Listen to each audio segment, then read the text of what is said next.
Welcome back to part 3 of the most profitable cars on Turo in 2023, and this is based off of data provided by Turo's platform and taking into account the national average on Turo in the US. Now, if you are just tuning in, part 1 was for cars that are between $10,000 to $25,000 in terms of value. Part 2 was $25,000 to $40,000, which is my personal favorite category.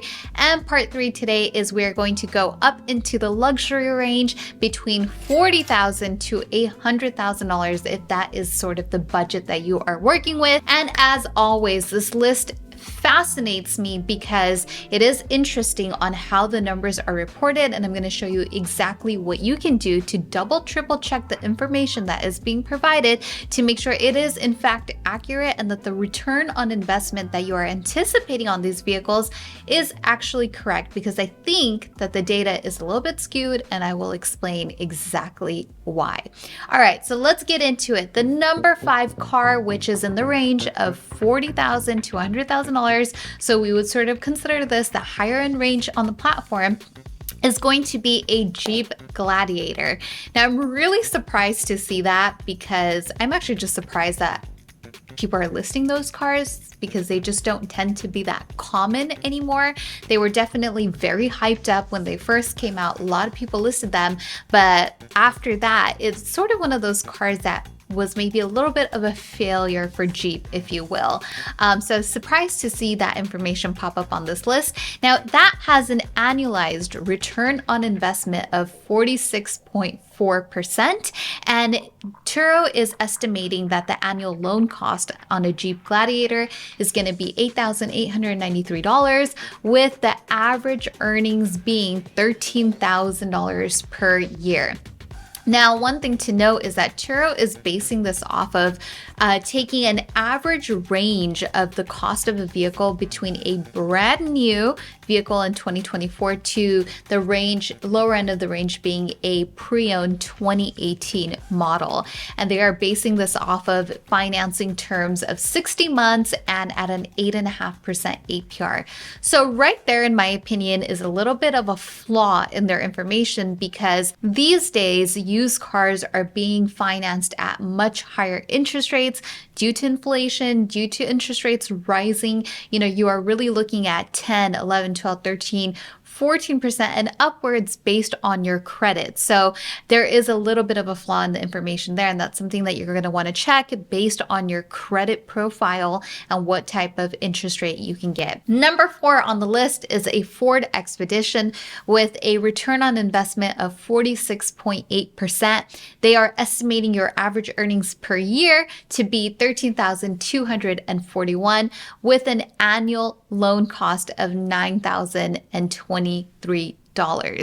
And then the number 3 car on the list is a Porsche Macan with an annual loan cost of $8,976 and your average yearly earnings at $13,676. So they do estimate an annual return on investment of 42.4%. Now, if you caught any of the previous videos, part 1 and part 2, one of the things that you will notice is that there is a significant difference between the return on investments of cars between $10,000 and $40,000 versus $40,000 and up. The return on investment dramatically drops off. It's about a third or half of what all the other cars were in the other categories in part 1 and 2. So already, in my opinion, this list is a little less desirable because you just don't have as much money and net margins in it. So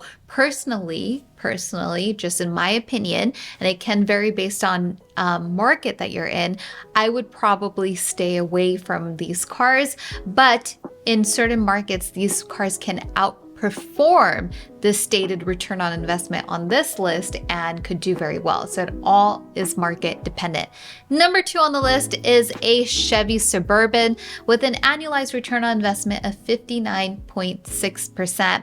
Now they estimate that your annual loan cost is going to be about $10,753, with your average earnings being about $17,160 for the year. So that is a bit pricey. Now the Chevy Suburban does have the highest estimated value at about $48,528. Now, what I find interesting about this list is that Turo cites that this is a range of cars between 40 to 100,000, but you really don't find anything above the $50,000 mark in this list. So my hunch is, once you go beyond that $50,000 mark for a vehicle in terms of what you'll spend for it, finding a really good return on investment gets much harder. It's not that it doesn't exist. It does exist, because I have had cars that were $60,000, $70,000, $80,000, like my Corvette C8 that I had one of the very first ones on the platform. It was an $80,000 car, but it did extremely well because I caught the market at the right time. I was in the right area. I was one of the first people to have that car, and it did phenomenal for me. It was going out for $400 to $500 per day. And again, this was in the early days before it got saturated. So again, it depends on the market you are in to find the cars, because I know many of you guys out there, before we reveal car number 1, have a love for luxury cars or exotic cars or higher end cars. And that's kind of why you want to be on this platform, is so you can have those cars, but also rent them out and make that money. So it does exist, although it's not on this list. You can find it based on your specific market. Now, the number 1 car on this list is a Ford Expedition Max. Yes, as you can tell by my face, I'm very surprised to see that that is the car. It has almost a 65% annualized return on investment. They estimate that the average earnings per year are going to be $15,788, with an annual loan cost of $9,577. Now, my favorite part of these videos is doing a little bit of post-it math so we can actually understand what the heck do these numbers mean in real life? Like, how much money am I actually going to make? Now, for the Ford Expedition Max, they quote that you have about a 65% return per year. So what does that mean? Well, if we break down the annual loan costs by month, we can see that it is actually going to cost you about $798 per month. So that is going to be your car payment. Now, this does not include insurance or maintenance or warranties, registrations, taxes, anything like that. This is just purely your car payment at $798.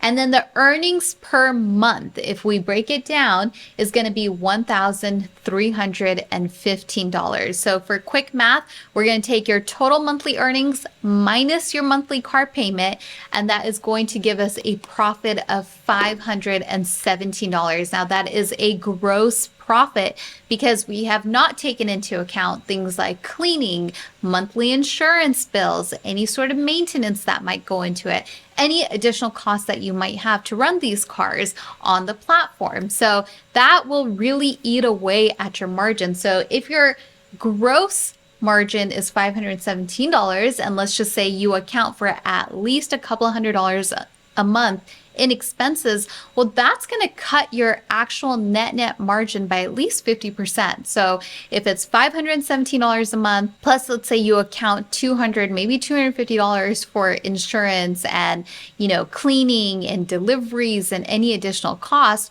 well, then you're going to roughly bring in about $250 to $300 net margin on these vehicles. Now, I must add that Turo does not disclose whether or not these average yearly earnings that they are citing is taking into account their cut of the money. So of course, Turo takes a percentage of your earnings based on whatever host protection plan you're on, and that is going to be anywhere from 40 to 10%. So it kind of depends on what plan you're on. And if anyone has any clarification on that, do comment below and let me know. Now, here are the key things to really be aware of when you see lists like this and data presented in this way. Number one, you really have to do the full scope of the math. Like, you have to understand, okay, I'm going to have additional costs, right? I'm going to have everything from insurance, maintenance, cleaning, and then of course we pay taxes on our money. So there is that as well at the end of the fiscal year. So you want to make sure you're taking these things into account.